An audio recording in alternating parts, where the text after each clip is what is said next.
Hi, I'm Rob, and this is 3 Minutes Ethical Business. 3 Minutes Ethical Business. This episode we are talking about environmental activism as a catalyst in business. Warleigh Weir is a wild swimming spot near Bath in the United Kingdom. Entrepreneur and weir owner Johnny Palmer tells me why he took on the project and how environmental activism links in with his view of business. Warleigh Weir is one of the most iconic wild swimming spots in the UK, and I've been swimming there since I was about in my early 20s. And over the years, I saw the site get more and more popular with wild swimmers and with picnickers. But along with that, I also saw the site getting treated badly. Car problems, litter problems with people not knowing that it's not got a toilet.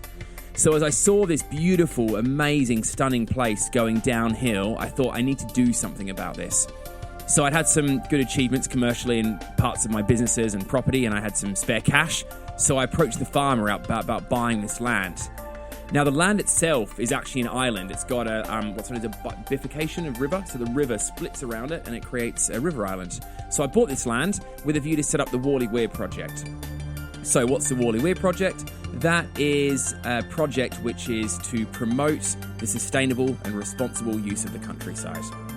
Why do I do that? Because I believe that when people engage with the countryside, they respect it more, they love it, and they look after it better. And I also think that when people do that, and when people swim in rivers, they think more about the sustainability of their own life. And I think that can have much, much bigger impact than some random dude buying a patch of old grassland. So why is preservation and conservation important to you in your business life? I really believe that we should do what we can, where we can. Now, us business people often have the skills and resources to make quite significant change.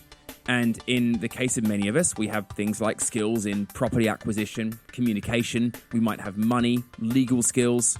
And what I've done is done what I can where I can, which is using those skills to create positive change. So that looked like for me, buying some land, using my comms, my content, to shift the culture around this beautiful piece of land, to make it more sustainable and accessible, but more importantly, to have bigger societal change off the back of it. This is 3 Minutes Ethical Business. Do you feel that working in environmental activism contributes to your outlook in other business ventures? Okay, your question, Robert, has suggested that environmental activism and business are perhaps different things. I don't think they are. I've always believed that a diversity of skills strengthens all your skills. Now, bear with me on that. So, when you do activism, you're learning skills that are transferable. Things like communication, leadership, getting people excited about stuff, rattling cages, challenging what's going on and understanding the world. Those skills are incredibly transferable to business. Let's go through them again. Getting people excited, sharing messages, rattling cages and understanding what's going on, to paraphrase. Are they useful in business? Of course they are. They're like the absolute key to marketing and sales and change management and innovation. So, to me, activism is a fantastic way of building skills that translate to business. Then, you get better at business and you have more resource, more influence, more money to do more activism.